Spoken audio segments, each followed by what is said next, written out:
2004 പ്രദർശനത്തിനെത്തിയ ഫാസിൽ സംവിധാനം ചെയ്ത മോഹൻലാലും നയൻതാരയും പ്രധാന വേഷങ്ങളിലെത്തിയ വിസ്മയ തുമ്പത്ത് എന്ന ചിത്രം ഔട്ട് ഓഫ് ബോഡി എക്സ്പീരിയൻസിന്റെ ഒരു കഥ പറയുന്ന ചിത്രമായിരുന്നു. കടുത്ത ഒരു ട്രോമയിൽ അബോധാവസ്ഥയിൽ കിടക്കുന്ന നയൻതാരയുടെ ആത്മാവ് മോഹൻലാലിന്റെ അടുത്തേക്ക് ചെല്ലുന്നതും അവളെ തന്നെ കണ്ടുപിടിക്കുവാൻ സഹായിക്കുന്നതുമൊക്കെയാണ് ആ ചിത്രത്തിന്റെ ഇതിവൃത്തം. If I stay no where might, the invisible, John dies at the end, ഇങ്ങനെ ഹോളിവുഡിൽ നിരവധി ചിത്രങ്ങൾ OBE അധികരിച്ച് ഉണ്ടായിട്ടുണ്ട്. നമസ്കാരം, പുതിയൊരു വീഡിയോയിലേക്ക് എല്ലാവർക്കും സ്വാഗതം. Welcome to Ajay's press. Here what we do is express. ഇത് നിങ്ങൾ കേട്ടിട്ടുണ്ട്, പക്ഷേ അനുഭവിച്ചവർ അത് പറയുവാൻ എത്ര പേർ ജീവിച്ചിരിപ്പുണ്ട് എന്ന് എനിക്കറിയില്ല. ഞാൻ പറഞ്ഞു വരുന്നത് ഔട്ട് ഓഫ് ബോഡി എക്സ്പീരിയൻസിനെ കുറിച്ചാണ്. എന്താണ് ഔട്ട് ഓഫ് ബോഡി എക്സ്പീരിയൻസ് അഥവാ OBE? അങ്ങനെയൊന്നുണ്ടോ? അത് അറിഞ്ഞവരുണ്ടോ? അവരുടെ അനുഭവം എന്താണ്? അങ്ങനെ നിരവധി ചോദ്യങ്ങൾ ഇത് കേൾക്കുന്ന നിങ്ങൾക്കും ഉണ്ടായേക്കാം. ഒരാൾക്ക് അയാളുടെ ഫിസിക്കൽ ബോഡി അഥവാ ഭൗതിക ശരീരവുമായി ഒരു സെൻസ് ഓഫ് ഡിറ്റാച്ച്മെൻറ്റ്, ഒരു തരം ബന്ധം വേർപെട്ട അവസ്ഥ തോന്നുകയും എന്നിട്ട് പുറം ലോകത്തെ സ്വന്തം ശരീരത്തിൻ്റെ പുറത്ത് വെച്ച് കാണുകയും മനസ്സിലാക്കുകയും ചെയ്യുന്ന ഒരു അവസ്ഥ. ഈ ഒരു അനുഭവം ഉണ്ടായിട്ടുള്ളവർ പറയുന്നത് അവർ അവരുടെ ശരീരത്തിന് മുകളിൽ ഫ്ലോട്ട് ചെയ്യുന്നത് പോലെ ഒരു അനുഭവം, കുറച്ചകലെ മാറി നിന്ന് തന്നെ വീക്ഷിക്കുന്ന ഒരു അനുഭവം.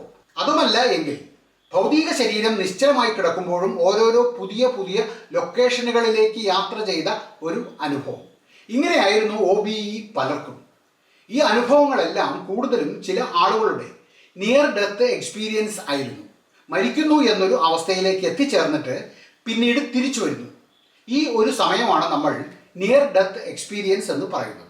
എന്തൊക്കെയാണ് OBEയുടെ കാരണങ്ങൾ എന്ന് പറയുന്നതിന് മുൻപ് ഈ OBE അനുഭവങ്ങൾ ഉണ്ടായവർ എന്തായിരുന്നു അവർക്ക് അത് എന്ന്, എങ്ങനെയായിരുന്നു അത് എന്ന് അവർ പറഞ്ഞത് നമുക്ക് ഒന്ന് ശ്രദ്ധിക്കാം. അറ്റ്ലാന്റ ജോർജിയയിലുള്ള ഒരു ഗായികയും ഗാനരചയിതാവുമായ പാം റെയ്നോൾഡ്സ് ലോറി 1991 അവർക്ക് അവരുടെ 35-ാം വയസ്സിലുണ്ടായ ഒരു നിയർ ഡെത്ത് എക്സ്പീരിയൻസിനെ കുറിച്ച് പറയുന്നുണ്ട്. ഫിനിക്സിലെ ബാരോ ന്യൂറോളജിക്കൽ ഇൻസ്റ്റിറ്റ്യൂട്ടിൽ ഡോക്ടർ റോബർട്ട് എഫ് സ്പെറ്റ്സ്ലർ പാമിൻ്റെ ബ്രെയിൻ ഓപ്പറേഷൻ നടത്തുന്ന സമയത്തായിരുന്നു അവർക്ക് ആ അനുഭവം ഉണ്ടായത്. പാമിൻ്റെ ബ്രെയിൻ സ്റ്റെമിനോട് ചേർന്നുണ്ടായിരുന്ന ഒരു അന്യൂറിസം നീക്കം ചെയ്യുക എന്ന ശ്രമകരമായ ഒരു ഓപ്പറേഷനായിരുന്നു അന്ന് നടത്തിയത്. രക്ഷപ്പെടുവാനുള്ള സാധ്യത ഒട്ടും തന്നെ ഇല്ല എന്ന് പറഞ്ഞായിരുന്നു സർജറി നടത്തിയത്. സ്റ്റാൻഡ് സ്റ്റിൽ ഓപ്പറേഷൻ എന്നായിരുന്നു ആ പ്രൊസീജിയറിൻ്റെ പേര്.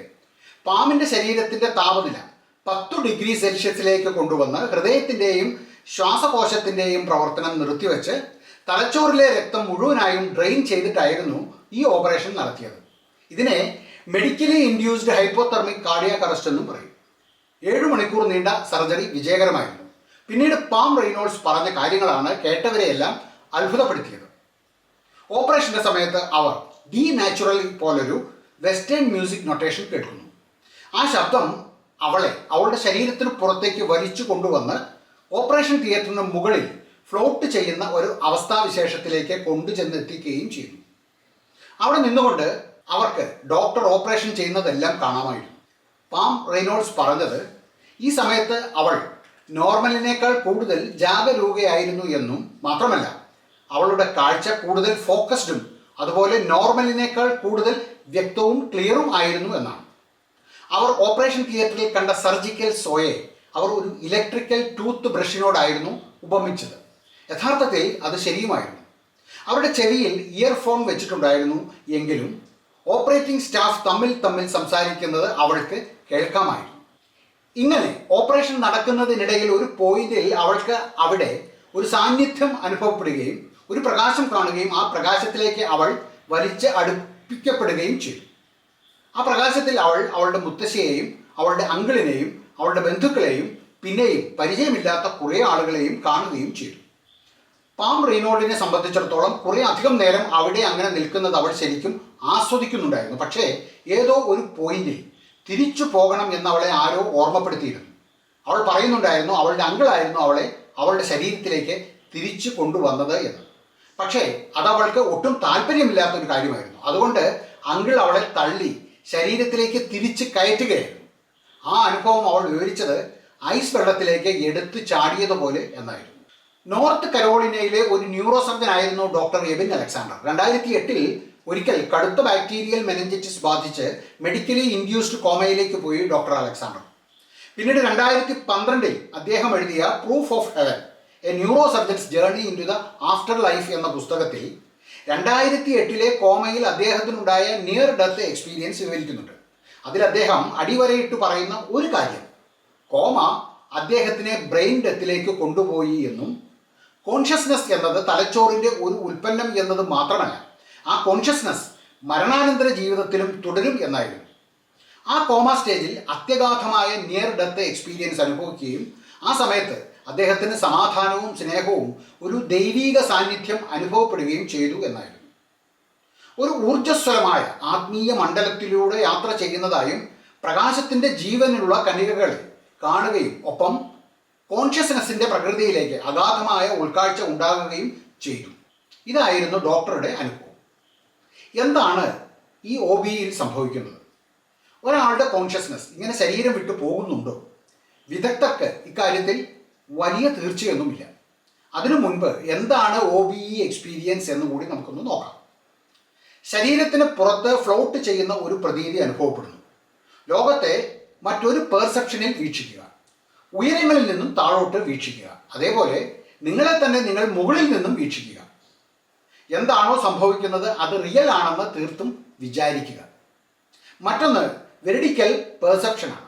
വെരിഡിക്കൽ എന്ന വാക്കിൻ്റെ അർത്ഥം തന്നെ യാഥാർത്ഥ്യം, സത്യം എന്നൊക്കെയാണ്. വെരിഡിക്കൽ പെർസെപ്ഷൻ എന്നത് ഒരു കോൺട്രവേഴ്സ്യൽ കോൺസെപ്റ്റാണ്. ഒരു OBEയിൽ നിങ്ങൾക്ക് നിങ്ങളുടെ ശരീരത്തെ ഉപേക്ഷിച്ച് പുറത്തു വന്നിട്ട്, അല്ലെങ്കിൽ നിങ്ങൾക്ക് ഒരിക്കലും സാക്ഷിയാകാൻ കഴിയില്ലാത്ത ഒന്നിനെ മാറി നിന്ന് വീക്ഷിക്കുക. നമ്മൾ ഈ വീഡിയോയിൽ ആദ്യം പറഞ്ഞതുപോലെയുള്ള അനുഭവങ്ങൾ, സർജറിയുടെ സമയത്ത് നടന്ന സംഭവങ്ങൾ അതേപടി വിവരിക്കുന്നത് പോലെയുള്ള സംഭവങ്ങൾ, ഇതൊക്കെ ഈ ഒരു പ്രതിഭാസം നിലനിൽക്കുന്നുണ്ട് എന്നതിന് ഉപോത്ബലകമായ സംഗതികളാണ് എന്ന് ചൂണ്ടിക്കാണിക്കപ്പെടുന്നുണ്ട്. ഒട്ടേറെ ആൾക്കാർ ഈ ഒരു പ്രതിഭാസത്തെ മരണാനന്തര ജീവിതമുണ്ട് എന്നതിന് തെളിവായി പറയുന്നുണ്ട്. ഇങ്ങനെയൊക്കെ ആണെങ്കിലും വെരിഡിക്കൽ പെർസെപ്ഷനെ കുറിച്ച് ഇമാതിരി അനക്ഡോട്ടൽ ക്ലെയിംസ് ഉണ്ടെന്ന് അല്ലാതെ അതിന് പിന്താങ്ങുന്ന കാര്യമാത്ര പ്രസക്തമായ യാതൊരു റിസർച്ചോ പഠനങ്ങളോ നടന്നിട്ടില്ല. എന്താണ് OBEയുടെ കാരണങ്ങൾ? യഥാർത്ഥ കാരണങ്ങളെക്കുറിച്ച് വ്യക്തമായ ഉത്തരം ആർക്കുമില്ല. എന്നാൽ വിദഗ്ധർ സാധ്യമായ കുറേ അധികം കാരണങ്ങൾ ചൂണ്ടിക്കാണിക്കുന്നുണ്ട്. അതിലൊന്ന് സ്ട്രെസ് അല്ലെങ്കിൽ ട്രോമയാണ്. ഒരു പേടിപ്പെടുത്തുന്ന, ഭയാനകമായ അല്ലെങ്കിൽ അതീവ ദുർഘടമായ ഒരു പരിതസ്ഥിതിയിൽ ഒരു ഭയത്തിൻ്റെ ചുറ്റുപാട് ഉണർത്തുകയും ആ ചുറ്റുപാടിൽ അയാൾ സ്വയം ഡിസസോസിയേറ്റ് ചെയ്യുകയും ഒരു കാഴ്ചക്കാരനായി മാറുന്നു എന്നൊരു തോന്നൽ ഉണ്ടാകുകയും ചെയ്യുന്നു. മറ്റൊന്ന് ചില മെഡിക്കൽ കണ്ടീഷൻസാണ്. Epilepsy, migraine, cardiac arrest, brain injuries, depression, anxiety, അതുപോലെ തന്നെ ഗില്ലൻ ബാരി സിൻഡ്രോം. ഈ അവസ്ഥകളിലെല്ലാം ഇത് ഒരു പക്ഷേ നിങ്ങൾക്കുണ്ടായേക്കാം. നിങ്ങൾക്കൊരു ന്യൂറോളജിക്കൽ കണ്ടീഷൻ ഉണ്ടെങ്കിൽ, ഉദാഹരണത്തിന് എപ്പിലെപ്സി ഉണ്ട് എന്ന് വിചാരിക്കുക, അങ്ങനെ ഒന്നുണ്ടെങ്കിൽ നിങ്ങൾക്ക് കൂടിയ തോതിൽ OBE അനുഭവപ്പെടുവാൻ സാധ്യതയുണ്ട്. എന്നിരുന്നാലും 5% ആൾക്കാർക്ക് OBE ഉണ്ടായിട്ടുണ്ട് എന്നാണ് പറയുന്നത്. മാത്രമല്ല OBE ഫിസിക്കലി മാത്രം സംഭവിക്കുന്ന ഒന്നാണോ അതോ അതൊരു തരം ഹാലൂസിനേറ്ററി ആയ ഒന്നാണോ? ചില ആൾക്കാർക്ക് റിസസിറ്റേഷൻ്റെ സമയത്ത് ശരീരത്തിൽ നിന്നും സെപ്പറേറ്റഡ് ആയ അനുഭവങ്ങൾ ഉണ്ടായതായി പറയുന്നുണ്ട്. മറ്റു ചിലർ കാർഡിയാക് അറസ്റ്റിൻ്റെ സമയത്ത് വിഷ്വലും അതുപോലെ ഓഡിറ്ററിയുമായ എക്സ്പീരിയൻസ് ഉണ്ടായതായും പറഞ്ഞിട്ടുണ്ട്. എന്നാൽ ശരീരത്തിന് പുറത്ത് നമ്മുടെ ബോധമണ്ഡലം വ്യാപിച്ചിരുന്നു എന്നതിന് ശാസ്ത്രീയമായ തെളിവുകളൊന്നും ഇതുവരെ ഇല്ല. ഡീപേഴ്സണലൈസേഷൻ ഡിസോർഡർ, അതുപോലെ ഡീറിയലൈസേഷൻ ഡിസോർഡർ പോലെയുള്ള ഡിസ്അസോസിയേറ്റീവ് ഡിസോർഡേഴ്സ് ഉള്ളവർക്ക് കൂടെ അവരുടെ ശരീരത്തിന് പുറത്തു നിന്നും അവരെ തന്നെ നോക്കുന്ന പോലുള്ള ഫീലിങ്സ് ഉണ്ടായതായി പറയപ്പെടുന്നുണ്ട്. OBEയുടെ മറ്റൊരു കാരണമായി സ്ലീപ്പ് പാരാലിസിസും ചൂണ്ടിക്കാണിക്കപ്പെടുന്നുണ്ട്. സ്ലീപ്പ് പാരാലിസിസ് ഉറക്കത്തിലുണ്ടാകുന്ന ഒരു താത്കാലികമായ അവസ്ഥയാണ്. REM അഥവാ റാപ്പിഡ് ഐ മൂവ്മെൻറ്റിൻ്റെ സമയത്ത് സംഭവിക്കുന്ന ഒന്നാണത്. പലപ്പോഴും കൂടെ ഹാലൂസിനേഷൻസും ഉണ്ടാകാറുണ്ട്. നേരത്തെ പറഞ്ഞ നിയർ ഡെത്ത് എക്സ്പീരിയൻസ് ഉണ്ടായിട്ടുള്ള പലർക്കും സ്ലീപ്പ് പാരാലിസിസും ഉള്ളതായി രേഖപ്പെടുത്തിയിട്ടുണ്ട്. കുറച്ചധികം ആൾക്കാർക്കെങ്കിലും അനസ്തേഷ്യയുടെ സമയത്ത് ഇങ്ങനെ OBE ഉണ്ടായതായി പറയുന്നുണ്ട്. ചില മരുന്നുകൾ, കഞ്ചാവ്, കെറ്റാമിൻ പോലെയുള്ള സെഡേറ്റീവ്സ്, അതുപോലെ തന്നെ ഹാലൂസിനോജനിക് ആയിട്ടുള്ള LSD പോലുള്ള ഡ്രഗ്സ്, ഇതൊക്കെയും ഈ ഒരു അവസ്ഥയ്ക്ക് കാരണമായേക്കാം. നിയർ ഡെത്ത് എക്സ്പീരിയൻസിലാണ് പലർക്കും OBE അനുഭവപ്പെട്ടിട്ടുള്ളത്. ചില ഓർമ്മകൾ ഫ്ലാഷ് ബാക്ക് പോലെ കടന്നു വരിക, ഒരു വലിയ തുരങ്കവും അതിൻ്റെ അറ്റത്തെ വെളിച്ചവും കാണുന്നതും എല്ലാം സമാനമായ അനുഭവങ്ങളാണ്. യഥാർത്ഥ കാരണങ്ങൾ ഇപ്പോഴും അജ്ഞാതമാണെങ്കിലും ചില പ്രത്യേക സാഹചര്യങ്ങളിൽ തലച്ചോറിൻ്റെ ചില ഭാഗങ്ങളിൽ ഉണ്ടാകുന്ന ഡിസ്റപ്ഷൻസ് ഇതിന് ആക്കം കൂട്ടിയേക്കാം. പ്രത്യേക സാഹചര്യങ്ങൾ എന്നത് ഒരു കാർഡിയാക് അറസ്റ്റ്, ഒരു ട്രോമാറ്റിക് ഇഞ്ചുറി, ഒരു ബ്രെയിൻ ഹെമറേജ്, അതുമല്ലെങ്കിൽ ഡ്രൗണിങ്, വെള്ളത്തിൽ മുങ്ങിപ്പോകുക, തുടർന്നുണ്ടാകുന്ന സഫോക്കേഷൻ, ഇങ്ങനെ ജീവന് തന്നെ ഭീഷണി നേരിട്ടേക്കാവുന്ന ഏതൊരു സാഹചര്യവും ആകാം. വളരെ വലിയ ശക്തമായ ജി ഫോഴ്സസ് അഥവാ ഗ്രാവിറ്റേഷണൽ ഫോഴ്സ് ഉണ്ടാകുമ്പോൾ ആസ്ട്രോനോട്ട്സ്, പൈലറ്റ്സ് ഇവർക്കൊക്കെ ഇങ്ങനെ അനുഭവങ്ങൾ ഉണ്ടായേക്കാം. ശക്തമായ ഈ ജി ഫോഴ്സസ് ശരീരത്തിൻ്റെ താഴ്ഭാഗത്തേക്ക് രക്തത്തിൻ്റെ ചംക്രമണം കൂട്ടുകയും അതവരെ താൽക്കാലികമായ അബോധാവസ്ഥയിലാക്കുകയും ചെയ്യുമ്പോൾ OBE അനുഭവപ്പെട്ടേക്കാം. ഇതൊന്നുമല്ലാത്ത റിസർച്ചിൻ്റെ പിൻബലമില്ലാത്ത ചില കാരണങ്ങൾ കൂടി പറയേണ്ടതുണ്ട്. ഒരാത്മാവ് ഒരു ശരീരം വിട്ടുപോകുമ്പോൾ അഥവാ ഒരു സ്പിരിറ്റ് ഒരു ശരീരം വിട്ടുപോകുമ്പോൾ OBE ഉണ്ടാകാറുണ്ട്. മറ്റൊന്ന് ട്രാവലിംഗ് ക്ലയർവോയൻസ് ആണ്. ചില മീഡിയം ചില ഇൻഫർമേഷൻ തേടി ആത്മാവിനെ പുറത്തോട്ട് സഞ്ചരിക്കാൻ അനുവദിക്കുന്നു എന്നൊരു തിയറിയാണ് ഈ ട്രാവലിംഗ് ക്ലയർവോയൻസ്. വേറൊന്ന് ചില മെഡിറ്റേറ്റീവ് പ്രാക്ടീസസ് ആണ്. ഒരാളെ അയാളുടെ ശരീരവും മനസ്സും കീഴടക്കി ഒരു സ്റ്റേറ്റ് ഓഫ് കോൺഷ്യസ്നെസ്സിൽ എത്തിച്ചു കഴിയുമ്പോൾ OBE അനുഭവപ്പെടാറുണ്ട്. അസ്ട്രൽ പ്രൊജക്ഷൻ പോലുള്ള ചില പരീക്ഷണങ്ങൾ നടത്തുന്ന ആൾക്കാർ അവരുടെ പ്രജ്ഞയെ വ്യക്തമായ ലക്ഷ്യങ്ങളോടുകൂടി മറ്റൊരു സ്പിരിച്വൽ പ്ലെയിനിലേക്ക്, മറ്റൊരു ഡയമെൻഷനിലേക്ക് അയക്കാറുണ്ട് എന്നും പറയാറുണ്ട്. പക്ഷേ ഇതിനൊന്നും ശാസ്ത്രീയമായ അടിത്തറയോ പഠനങ്ങളുടെ പിൻബലമോ ഇല്ല എന്ന് അറിയുക. OBE അത് അനുഭവിക്കുന്നവർക്ക് എന്തെങ്കിലും ആരോഗ്യപരമായ ഭീഷണി ഉയർത്തുന്നുണ്ടോ? കൃത്യമായ ഉത്തരമില്ല. OBEയെ കുറിച്ച് തന്നെ വ്യക്തമായ പഠനങ്ങൾ നടന്നിട്ടില്ല. അത് തന്നെ കാരണം. അപ്പോൾ പിന്നെ OBEക്ക് ആരോഗ്യപരമായ പ്രശ്നങ്ങളുണ്ടോ എന്ന് എങ്ങനെ പറയാൻ സാധിക്കും? എന്നാലും അനുഭവിച്ചവർ പറയുന്നത് അവർക്ക് OBEക്ക് ശേഷം ഡിസിനസ്, തളർച്ച ഒക്കെ അനുഭവപ്പെട്ടതായി പറയുന്നുണ്ട്. ചിലർക്കൊക്കെ ഒരു ഇമോഷണൽ ഡിസ്ട്രസ് ഉണ്ടായതായും പറയുന്നു. പക്ഷെ ആർക്കും കടുത്ത ആരോഗ്യ പ്രശ്നങ്ങൾ ഉണ്ടായതായി പറയുന്നില്ല. ഇനി ഇങ്ങനെ ഒരു OBE നിങ്ങൾക്ക് അനുഭവപ്പെട്ടാൽ ഒരു ഡോക്ടറെ കാണേണ്ട ആവശ്യമുണ്ടോ? 1 or 2 OBE എപ്പിസോഡ് ഉണ്ടായാൽ കാണേണ്ട കാര്യമില്ല. പക്ഷേ അതൊരു മാനസിക പ്രശ്നമാകുകയോ സൈക്കോളജിക്കൽ ഇഷ്യൂസ് ഉണ്ടാകുകയോ ചെയ്യുകയാണെങ്കിൽ തീർച്ചയായും കാണണം. അതുപോലെ തന്നെ ഉറക്കക്കുറവോ ഉറക്ക സംബന്ധമായ പ്രശ്നങ്ങളോ ഉണ്ടെങ്കിലും തീർച്ചയായും ഡോക്ടറെ കാണണം. ഇനി പറയുന്ന എന്തെങ്കിലും ഉണ്ടെങ്കിൽ തീർച്ചയായും വൈദ്യസഹായം തേടുകയും വേണം.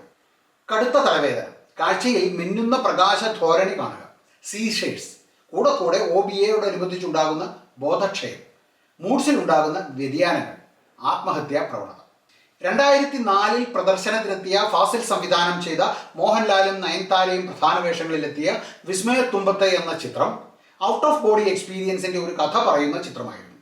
കടുത്ത ഒരു ട്രോമയിൽ അബോധാവസ്ഥയിൽ കിടക്കുന്ന നയൻതാരയുടെ ആത്മാവ് മോഹൻലാലിൻ്റെ അടുത്തേക്ക് ചെല്ലുന്നതും അവളെ തന്നെ കണ്ടുപിടിക്കുവാൻ സഹായിക്കുന്നതുമൊക്കെയാണ് ആ ചിത്രത്തിൻ്റെ ഇതിവൃത്തം.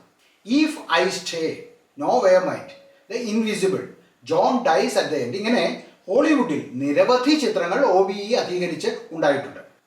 ഇനി ഞാൻ ഒന്നുകൂടി പറയാം. ശാസ്ത്രത്തിന് ഇതുവരെ തെളിയിക്കാൻ കഴിഞ്ഞിട്ടില്ല എങ്കിലും നൂറ്റാണ്ടുകളായി നിരവധി ആൾക്കാർ അവരുടെ പ്രജ്ഞ ശരീരം വിട്ട് പുറത്തുപോയി എന്നൊരു അനുഭവം ഉണ്ടായതായി പറഞ്ഞിട്ടുണ്ട്. അത് വാസ്തവമാണ്. OBE വെറും തോന്നലാണ്, അതോ ഹാലൂസിനേഷനാണോ, അതോ വെറും തട്ടിപ്പോ? നമുക്കറിയാത്ത ഒട്ടേറെ കാര്യങ്ങൾ ലോകത്തുണ്ട്. നമുക്കറിയില്ലാത്തത് കൊണ്ട്, നമുക്ക് അനുഭവവേദ്യമാകാത്തത് കൊണ്ട് ഇതൊക്കെ തട്ടിപ്പാണ്, ഇതെല്ലാം ശാസ്ത്രവിരുദ്ധമാണ് എന്നൊക്കെ നമുക്ക് പറയാം. അത്ര തന്നെ. ഈ വീഡിയോയുടെ പൂർണ്ണമാകുകയാണ്. നിങ്ങൾക്ക് ഈ വീഡിയോ ഇഷ്ടമായിട്ടുണ്ടെങ്കിൽ ഈ വീഡിയോ ഒന്ന് മറ്റുള്ളവർ കൂടി ഒന്ന് ഷെയർ ചെയ്ത് കൊടുക്കുക. അതുപോലെ തന്നെ ഈ ചാനൽ ഇതുവരെ സബ്സ്ക്രൈബ് ചെയ്യാത്തവർ ചാനൽ കൂടി ഒന്ന് സബ്സ്ക്രൈബ് ചെയ്യുക. എല്ലാവർക്കും നല്ലൊരു ദിവസം ആശംസിക്കുന്നു. നിങ്ങളുടെ ലൈക്കും കമൻറ്റും തീർച്ചയായും വളരെ പ്രിയപ്പെട്ടതാണ്, അതുപോലെ തന്നെ വളരെ പ്രധാനപ്പെട്ടതുമാണ്. എല്ലാവർക്കും നല്ലൊരു ദിവസം ആശംസിക്കുന്നു. ഒരിക്കൽ കൂടി നന്ദി, നമസ്കാരം.